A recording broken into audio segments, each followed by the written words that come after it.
Sebelumnya, izinkan kami memperkenalkan diri. Kami dari Program Studi Matematika Universitas Pelita Harapan. Pada kesempatan kali ini, kami ingin melakukan wawancara sebagai bentuk tugas dari mata kuliah Allah dan Ciptaan Baru. Topik yang kami bahas berkaitan dengan intermediate state dan tribulasi pada perspektif teologi Kristen. Sebelumnya, kami ingin mengucapkan terima kasih banyak kepada Bapak yang telah meluangkan waktunya untuk berbagi pemahaman kepada kami. Kami sangat menghargai bantuan dan kesediaan Bapak. Jika Bapak berkenan, kami akan melakukan wawancara dengan pertanyaan pertama, yaitu Pertanyaan pertama kami, menurut Om, bagaimana keadaan manusia ketika berada dalam intermediate state atau masa antara, yaitu sebelum kedatangan Kristus yang kedua kali? Oke, terima kasih.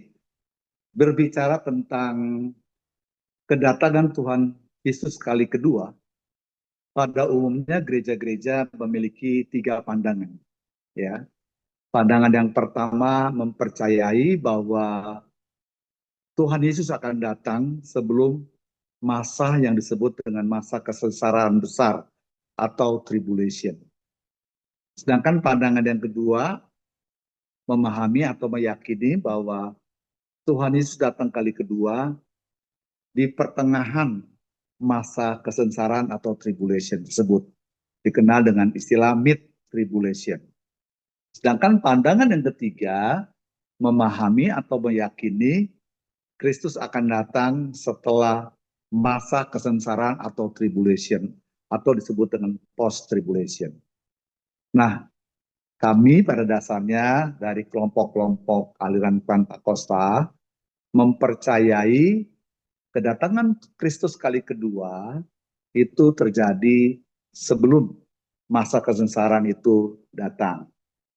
Jadi kami anak-anak Tuhan diminta untuk bersikap berjaga-jaga menantikan masa kedatangan Tuhan kali yang kedua.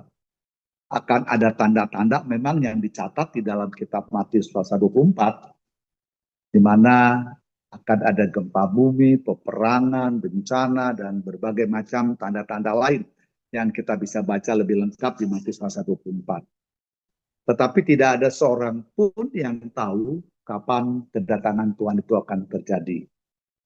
Oleh karena itu, sebagai anak-anak Tuhan, kita selalu diingatkan untuk selalu berjaga-jaga, ya, untuk selalu menjaga iman kita, untuk bertekun di dalam doa, di dalam ibadah, sebab tidak ada satupun yang tahu kapan dia datang.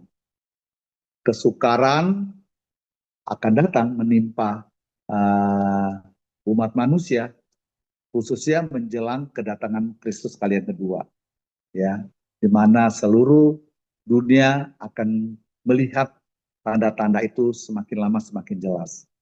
Kira-kira yang pertama itu dulu. Terima kasih Om atas penjelasannya. Dari jawaban tersebut kami memperoleh pemahaman yang lebih jelas mengenai keadaan manusia pada masa antara sebelum pengganapan akhir zaman.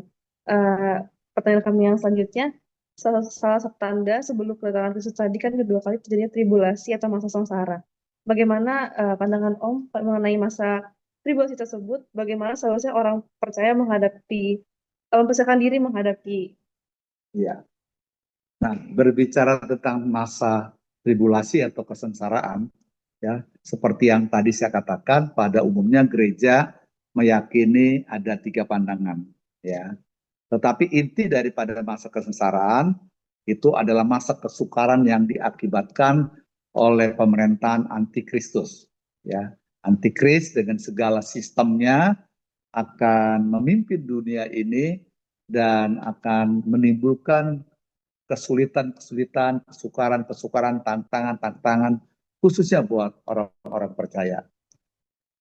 Kita memahami atau kita meyakini sebelum masa kesengsaraan yang ditimbulkan oleh antikris dengan pengikutnya tersebut, mereka yang setia akan terangkat, istilah dalam teologianya mengalami pengangkatan atau rapture, sehingga kami tidak mengalami masa kesengsaraan tersebut.